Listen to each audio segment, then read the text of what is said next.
Hello friends, welcome back to the Craft Castle. My name is Ashley, and do you love my faux stained glass sign that I made? It has taken me over 3 years to figure out how to make a sign just like this. I'm not entirely sure why, because this right here is actually really easy to make, but for some reason I could not figure out how to make it. Seriously, I have been working on this for 3 years. These right here were my very first attempt at making something that was stained glass. I'm sure you're probably telling yourself, but Ashley, why don't you just try actually doing stained glass? Fun fact about me, I'm actually very accident prone. I am so accident prone that my husband said that I am banned from even trying the art of stained glass because he just knows that I'm gonna miss a few fingertips at the very end. He is not wrong in this assumption. So I have been working my tail end off trying to figure out how to create a stained glass sign look-alike that would make sure and guarantee that all my fingers stay intact. And I finally figured it out.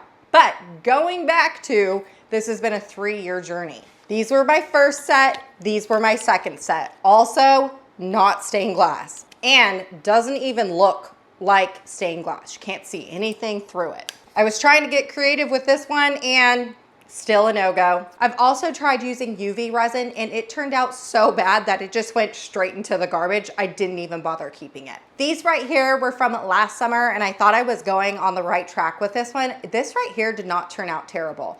All this is a piece of clear acrylic that I cut out on my laser cutter, and then I sublimated a peach design on it and put some glitter HTV on the back.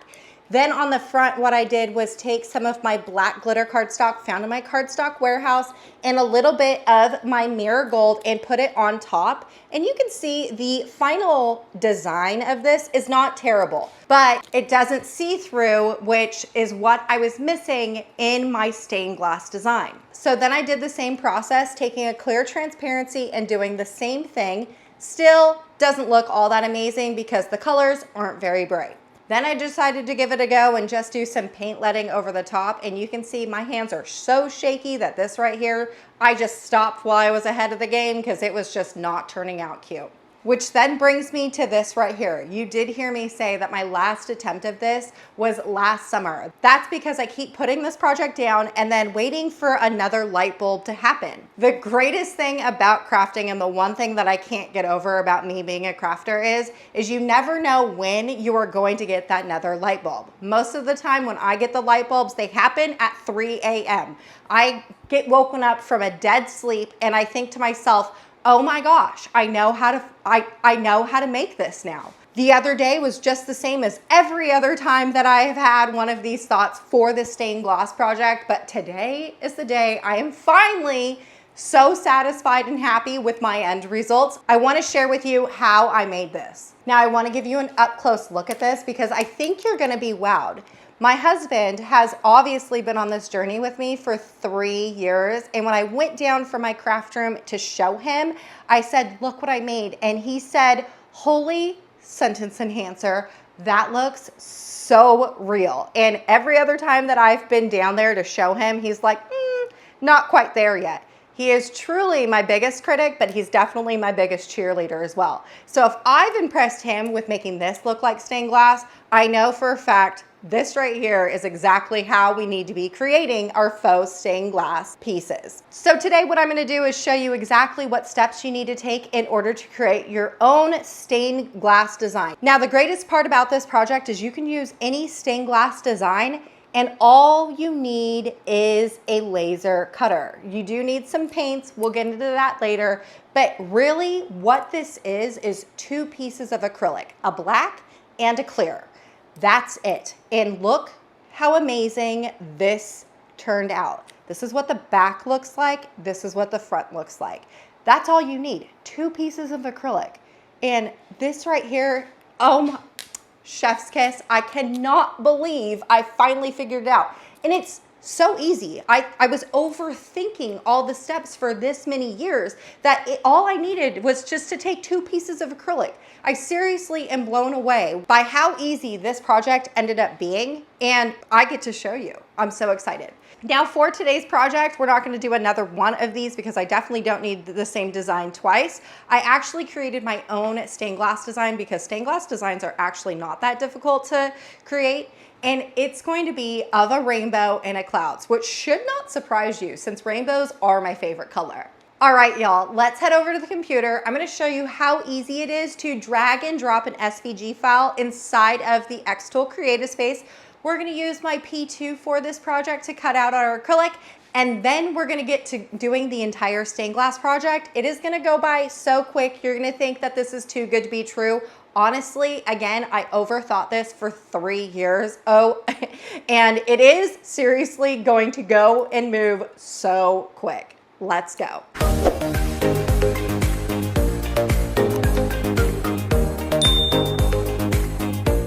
So the very first thing you want to do is open up a new project in Creative Space. And then since I have multiple xTool laser cutters, what I need to do is come up here and choose the xTool that I'm going to be using today, which is going to be the P2. I'm going to press switch, and it's already connected to my P2. My P2 is on, and this is the live preview that is in my P2. Then what I need to do is find the SVG file that I'm going to be using today. Then what I want to do is drag and drop it into xTool's Creative Space. Now, because we already have a live image of our bed, what I'm going to do now is just right click outside of my SVG file and just press hide background for right now. Okay, so this is going to be the file that I'm going to be using. This file is also available in my cardstock warehouse. So if you wanted to do the same exact file as me, you can go ahead and download that at my cardstock warehouse. Now what I need to do is right click on my SVG file and press Ungroup. I am going to be using black and clear acrylic, and for those settings what I need to do is come up here into user defined material, and I'm just going to click on this black opaque acrylic and press confirm. Now what I want to do is set my cutting parameters, so I'm going to come over here and I'm going to make sure that this says cut because I want to cut these out. And for xTool, what they say is to cut acrylic on power 100 and speed 20. However, I find that power 100 and speed 15 is the best settings for my xTool. Now what we need to do is head over to the P2 and insert our acrylic.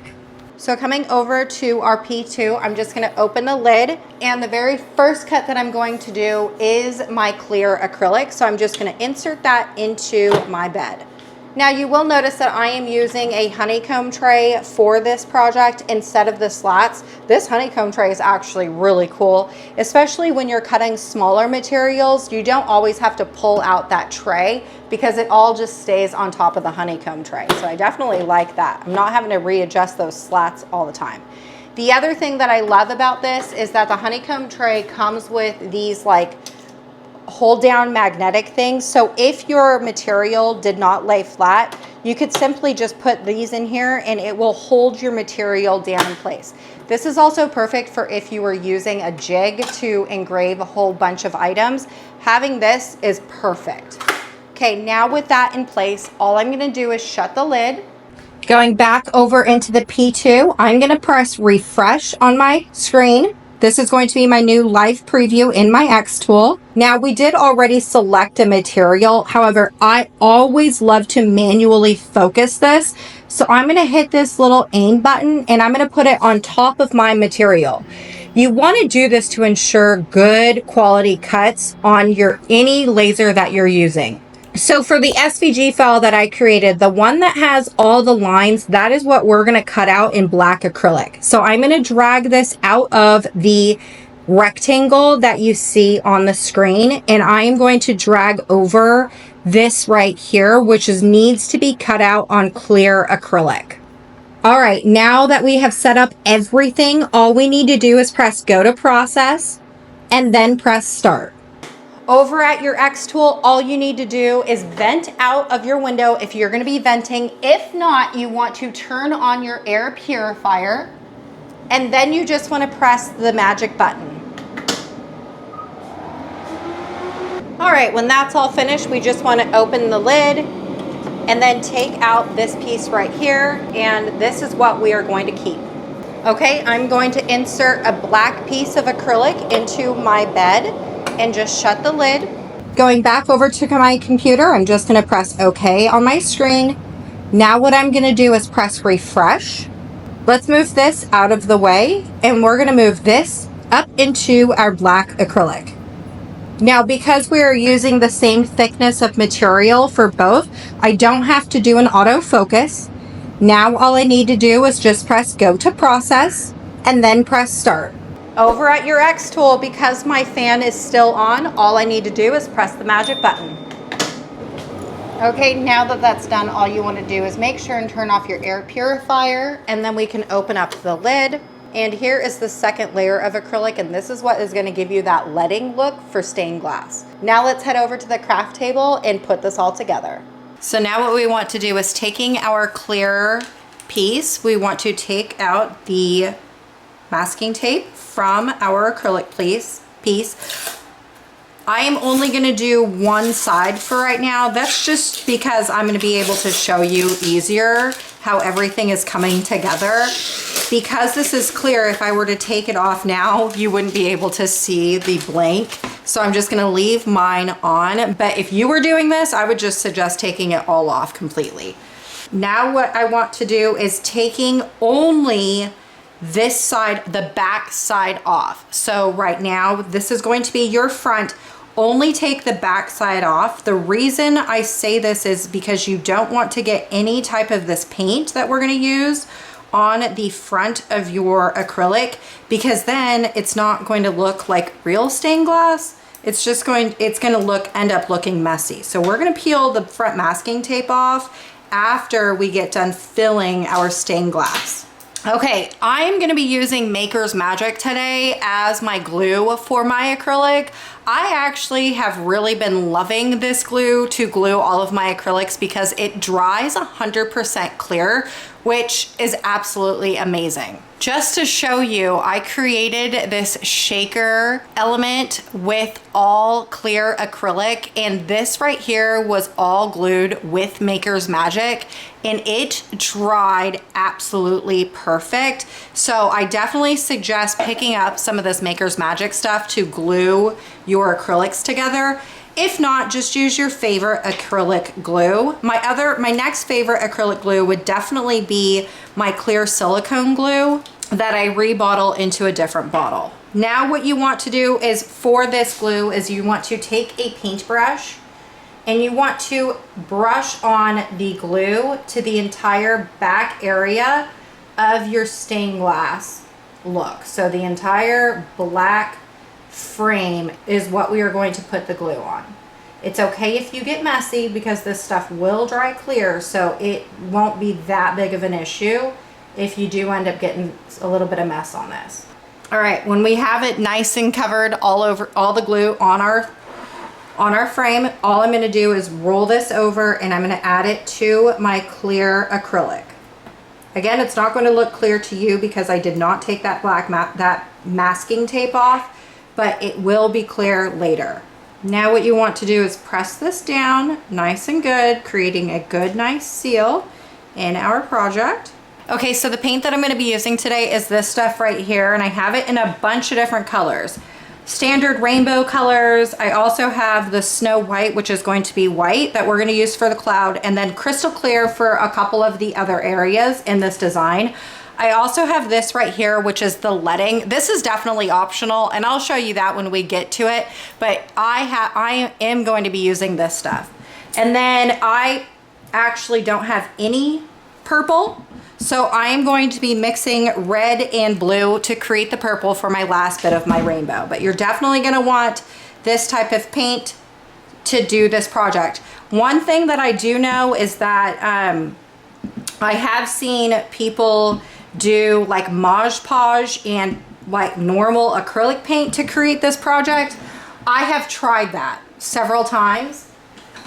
That's what this is right here, and you can see that it didn't dry. I don't really like the way that the paint dried in that Mod Podge with paint aspect. So that's definitely something that you can do if you know how to create your own stained glass translucent paint.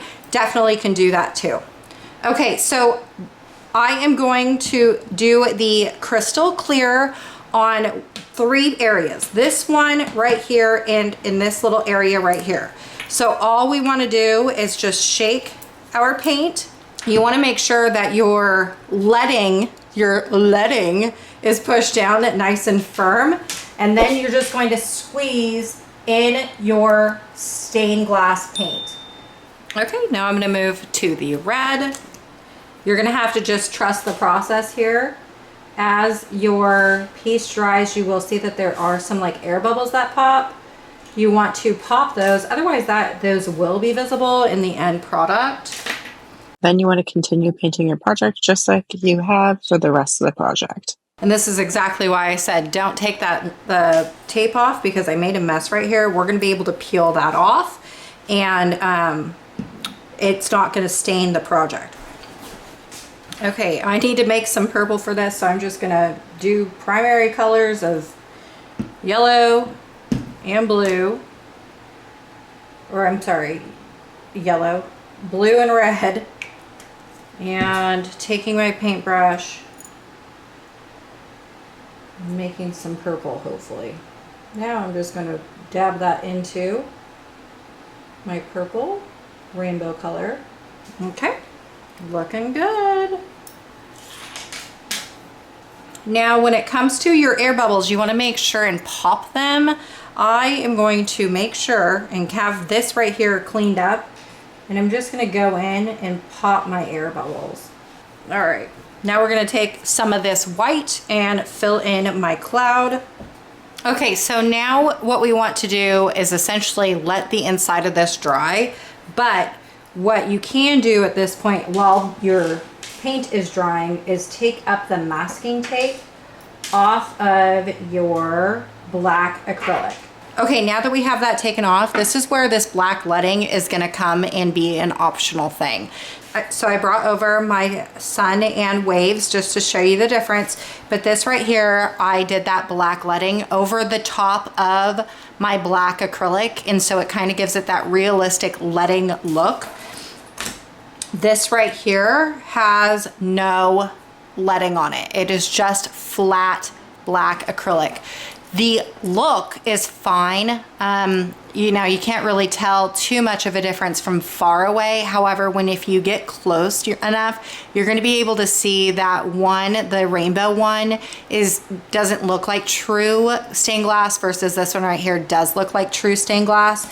So what I am going to do is put the leading over the top of my entire black frame and do the same type of process as this. Again, this right here is totally optional. You don't have to do it. I just love it for the added effect and real life look of it all. Now this part does take a lot of patience because you have to go slow. You don't want to get it over into your paint. I always suggest doing this part last though, just because if you get anything on your acrylic, if you get any other clear color on your black acrylic, you can kind of cover it up with this stuff. Okay, so now that I'm done painting this completely, the clear will eventually dry clear when the paint is dry.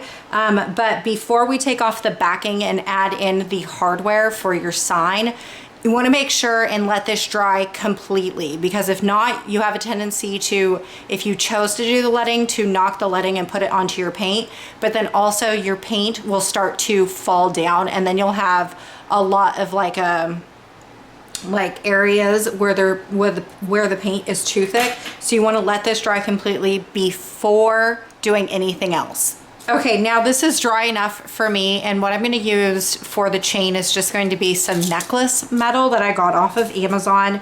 Now, what I would prefer is like a thicker black chain, just because everything else is black. It would make sense that you had black, but all I have is silver on hand. I'm going to take some of this. I'm also going to take 2 larger jump rings and 2 smaller jump rings. This is just going to help assemble the pieces together. Now this is not all the way dry, but it's close enough and dry enough for me to handle it. I'm definitely not going to really try hard not to get my hands into the wet paint still. Okay, now what you want to do is create a chain that is going to be the length that you want it to be. This is all going to be your size preference. I'm going to take some calipers and I'm just going to cut off a bit of my chain. Taking the larger jump ring, I am just going to open it up just a little bit. I'm going to take this smaller jump ring and put in the chain into my hoop just like that. And I'm going to close it up. Okay, I'm going to do the same thing to the other little ring.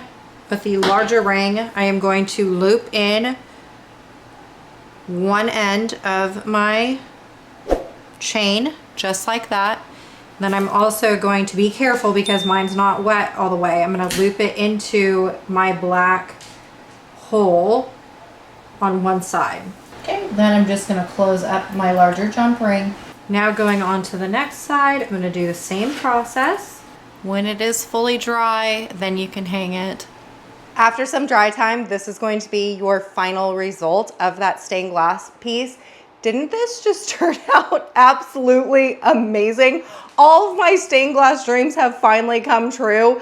And now I can put this craft to rest because now I know exactly how it needs to be made to make it look like stained glass. Is it stained glass? No, it is not stained glass, but it looks really, really close to real stained glass. And I have all of my fingertips still, which thank goodness. One thing I would like to remind every single crafter is that crafting is experimenting. And so if you try something once and you don't like the end results, don't give up. Keep trying until you get something that you end up loving, because if I would have given up 3 years ago, I would not be here today with these really cool stained glass pieces. In every single one of my videos at the very end, I always say, I sure hope I inspired you to create. And seriously, I really do hope that I inspired you to take the risk and just start creating. Because maybe on your first try, maybe in 3 years, you're gonna get the end results that you've been looking for,